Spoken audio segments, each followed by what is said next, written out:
I remember, I can't remember the exact. I wish I'd wrote it down in somewhere in February, where I saw a tweet where it was somebody had said that Leicester City are really stepping up their game in terms of the under 18s and under 23s. And the keeper that I mentioned earlier that Chelsea were rumored to get, the under 19 years old. Man United they've just bought a player from Popov, and Liverpool have just signed. We've just signed Jack Lewis on Liverpool, and I've got a quote here that says, "There's a clearer path to the first team." So it is seen now as Leicester are a club that A, are at a good position, but B, they are recruiting players into that first team. So as you were saying, they do step up players, but at the same time, I think other clubs from the traditional top six are coming to us to develop to then move into the Premier League, and they're seeing it as a genuine move to come into our squad.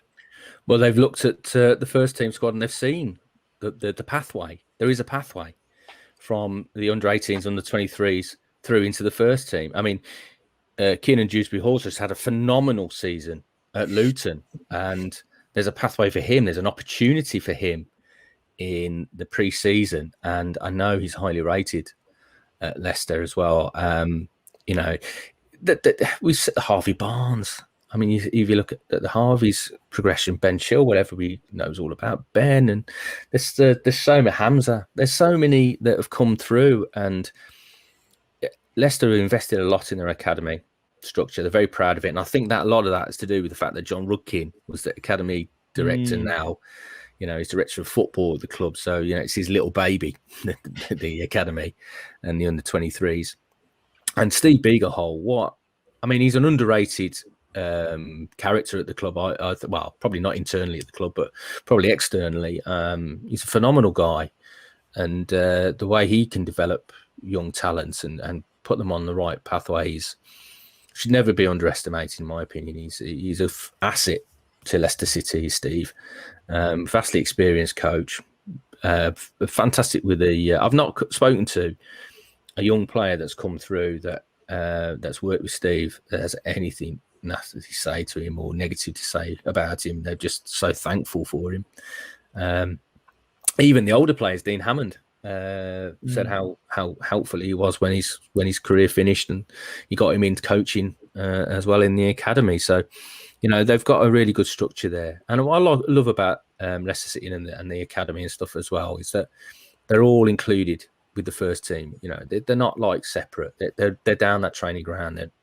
They eat together, and you know they see what it's about. And Brendan's been bringing in loads of the youngsters to train with the first team as well. I expect that'll be the same in pre-season. They'll all be training with the first team and getting a feel for it, learning off the senior fellas that are around them, looking up to their mentors, and that can only make you a better footballer. So yeah, I think Kiernan might be the next one for him. I mean, as I said, Luke's been incredible, and they'll be looking now as well and trying to bring in more that are going to be developed at the club and then potentially be in that first team. Yeah, I mean, as you were saying, it's really exciting. I'm just, especially with Daka announced, and it's just getting me so excited to get this over and done with. But as in, like, not in a bad way for the Euros, but just to get back to regular club football. Alex, do you have any more questions on this as well? Any questions you want to ask? I do actually. One player that I'm thinking about who on the under 23 team is Daley Campbell.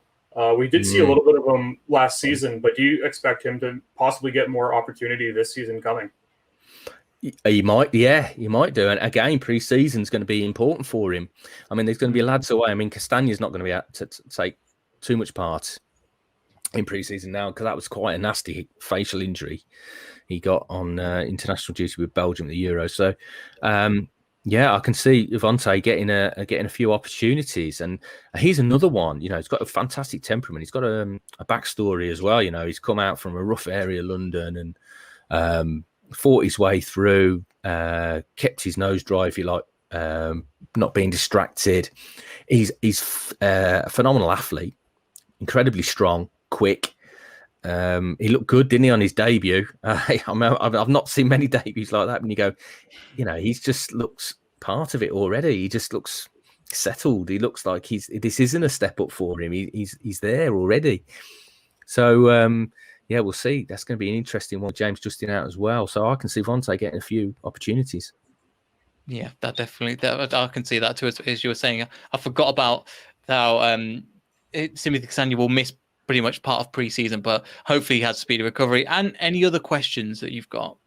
It's sort of been asked, but it's slightly different. Is obviously you said about Dewsbury Hall and Devonta Campbell coming through. Is there anyone else in the under-23s that you would say that we should be keeping an eye out for next year that could potentially be getting towards a first-team squad? See, the pathway, the plan for a lot of them is to go out on loan.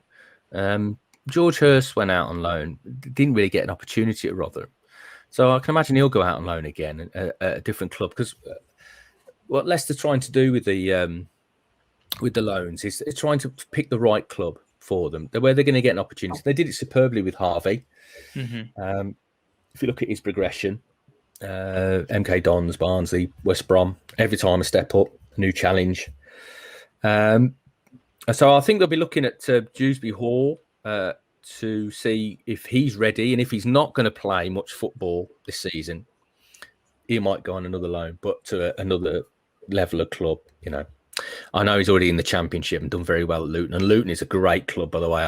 All my dealings with them, they're fantastic. What a lovely family club Luton Town is. But if they want to push him a bit higher, you know, perhaps a team that's going to be challenging for promotion to the Premier League, or even if somebody wants to take him, a Premier League side, a newly promoted Premier League side that thinks he's got the potential to step up. So they'll be looking at that. So it's very hard to predict, and I wouldn't want to put too much pressure on any young clubs and say, look, he's going to be the next one. But no, I mean, we've seen the lad at Leuven has been out there a couple of years, and I know there's a big difference between English football and Belgian football in that sense. But we've seen Belgian players come over and do fantastic, especially at Leicester City. So we'll see. Yeah, and another one as well is Kamal Sowa, and I've seen him training with the lad. Yes. So is potentially he could be, because I know he plays on the right, and that's a position. If we're playing like a 4-2-3-1, we have Marco Bright, but we need kind of more cover. That potentially could be somebody as well. Just want to move on a little bit more towards how it's been obviously covering Leicester City, as you were saying. I know you've got you were saying as well, you've got a book coming out as a 5,000 to 1 a follow-up as well. Yeah, I'm doing I've finished a new edition of 5,000 to 1 that's going to cover. It's going to be 5 extra chapters covering the last 5 years, because it's been so eventful. And I mean, I've been so lucky.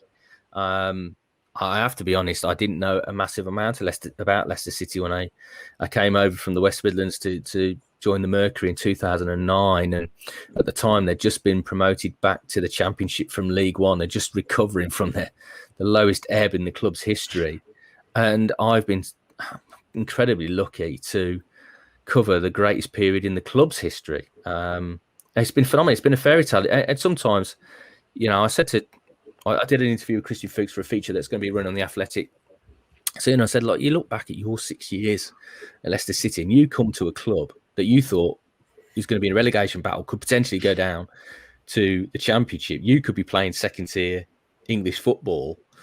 And you took that risk, and look what you've achieved. Look what they've all achieved. It's been a phenomenal ride, and it's an incredible story. And I know they're planning to make a movie on Jamie Vardy's career, but they can make a movie on Leicester City's career, and people would think it was made up.